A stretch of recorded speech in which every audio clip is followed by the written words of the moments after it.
Puisque nous avons abordé les variables, expliquons un peu plus en détail quel est leur rôle. Une variable est un élément qui permet de stocker une valeur pour pouvoir la réutiliser à un autre moment du script, du programme. Donc une variable doit être déclarée. Comment est-ce qu'on la déclare? On utilise son nom suivi du symbole égal.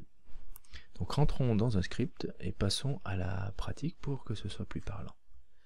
Donc éditons notre script d'essai, MyScript.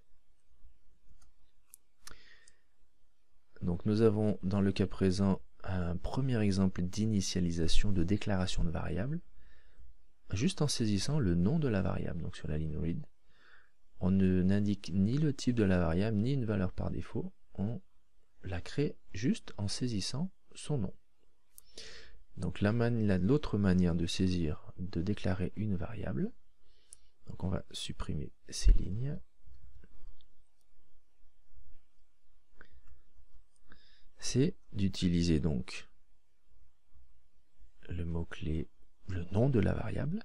Donc ce nom ne doit pas commencer par un chiffre.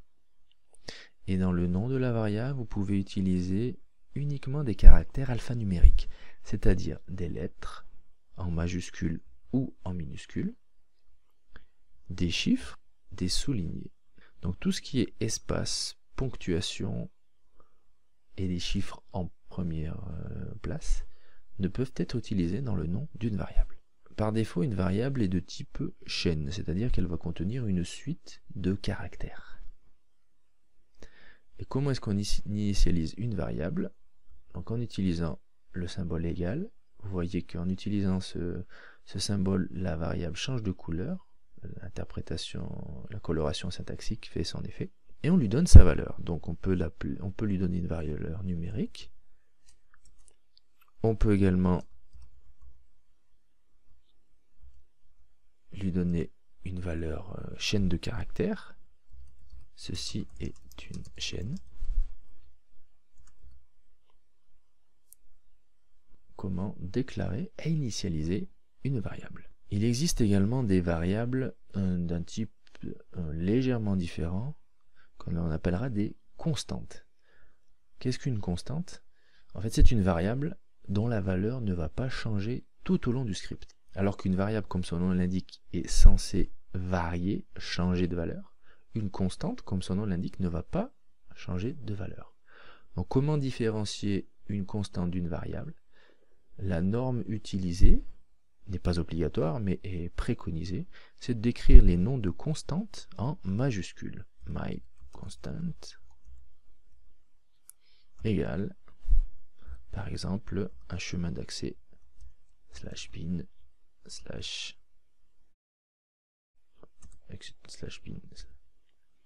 Voilà comment déclarer une variable et une constante. Maintenant, comment utiliser les variables?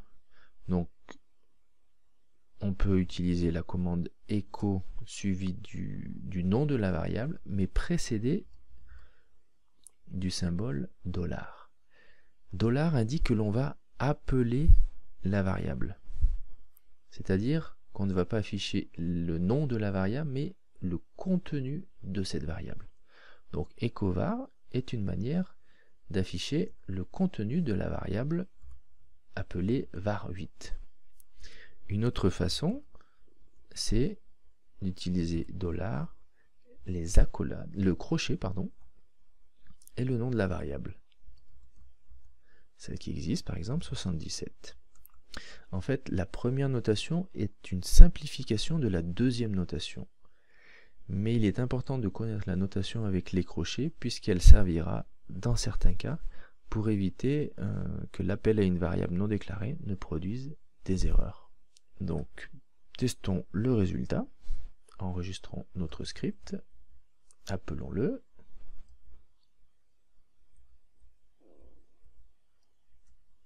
Je saisis un chiffre, 78.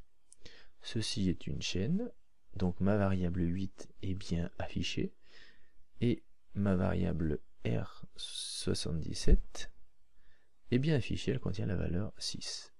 Donc les deux notations permettent d'accéder, d'appeler une variable et d'afficher son contenu. Quelle est la portée d'une variable? C'est-à-dire, est-ce qu'elle sera toujours accessible? Est-ce qu'on pourra l'appeler dans n'importe quel endroit de notre script? Eh bien oui, la portée d'une variable, c'est le script. Elle est valable dans tout le script. Par contre, si vous terminez votre script, cette variable sera supprimée, n'existera plus. Donc il ne sera plus possible de l'appeler.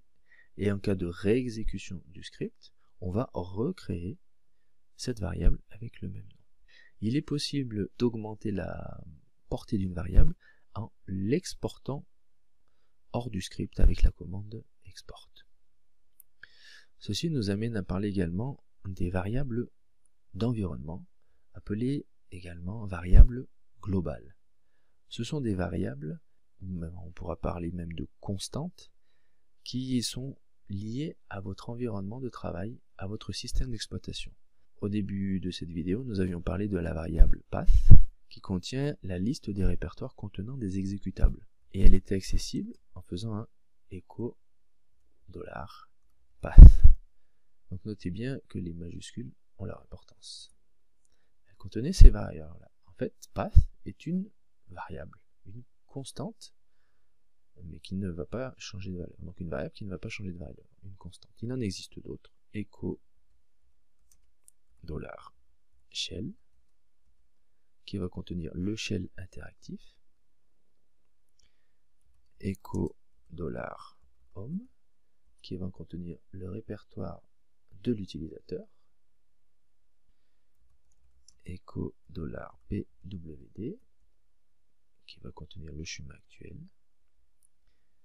Echo $old pwd en majuscule, qui va contenir l'ancien, le dernier répertoire visité. Echo editor, qui dans le cas présent ne contient rien, mais qui pourrait contenir le chemin d'accès vers l'éditeur par défaut. Donc il est possible de créer ces variables d'environnement, d'autres variables d'environnement, ou de modifier les existantes avec la commande export, comme vu précédemment sur la commande path. Revenons maintenant sur les caractères spéciaux utilisés pour les affichages, double guillemets et simple guillemets. Jusqu'à présent, ils paraissent avoir une signification identique. Éditons nos scripts et voyons voir la différence exacte. Par exemple, insérons la commande echo étoile. Ensuite, echo double guillemets étoile. Et echo simple guillemets étoile. Sauvegardons, exécutons. L'écho étoile affiche en fait, n'affiche pas un caractère étoile, mais affiche le contenu du résultat de la commande étoile, c'est-à-dire affiche le contenu du dossier dans lequel se trouve le script. Les deuxième et troisième affichent le caractère étoile, c'est-à-dire que le caractère spécial étoile perd sa signification lorsqu'il est entre double guillemets ou simple guillemets. Le message en fait contenu dans la chaîne, délimité par ces doubles ou simples guillemets, perd sa signification. Il y a cependant une différence entre ces deux délimiteurs de chaîne, simple et double guillemets. Avec le délimiteur de chaîne simple guillemets, tous les caractères spéciaux perdent leur signification. Avec le délimiteur de chaîne double guillemets, seulement certains caractères perdent leur signification spéciale. Prenons un exemple. Créons une variable, affectons une valeur, Linux par exemple. Avec notre chaîne délimitée par des doubles guillemets, affichons notre variable. Faisons la même chose avec notre simple chaîne. Notez également la différence de couleur. Donc les deux la variable n'est pas interprétée de la même façon au niveau du script, sans qu'il soit exécuté.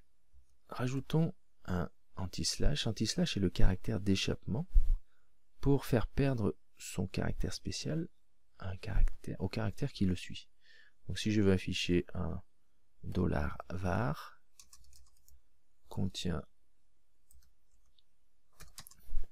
j'utilise l'anti-slash pour que le dollar ne soit pas interprété comme un dollar, mais comme un caractère tout simple.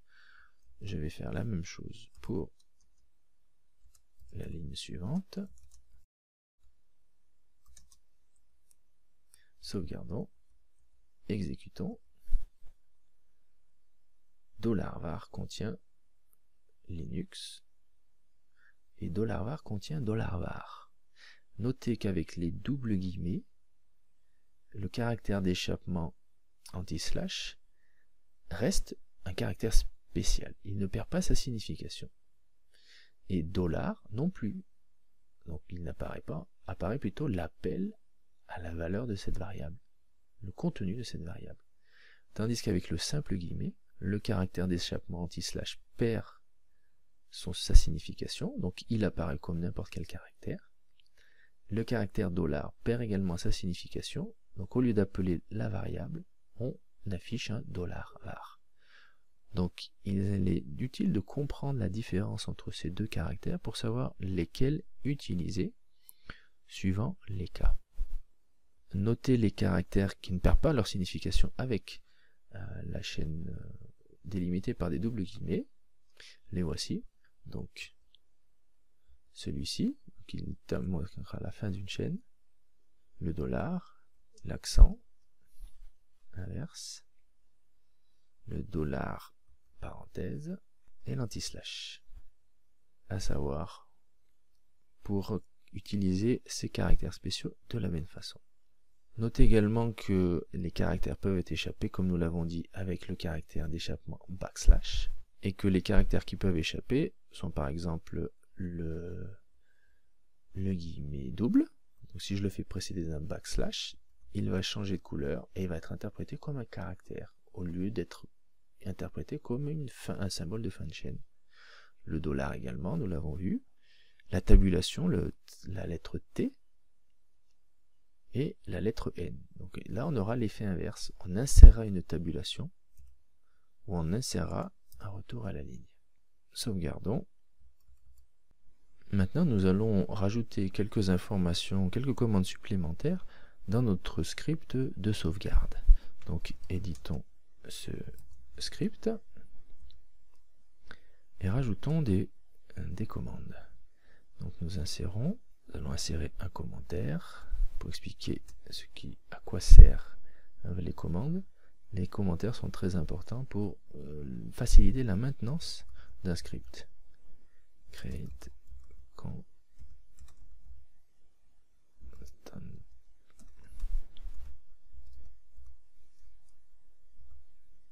Donc on va créer une première constante qui va s'appeler backupdir et qui va être initialisée avec la valeur le chemin suivant, backup, c'est-à-dire que l'on va dire que notre répertoire de sauvegarde est le dossier situé à la racine appelé backup.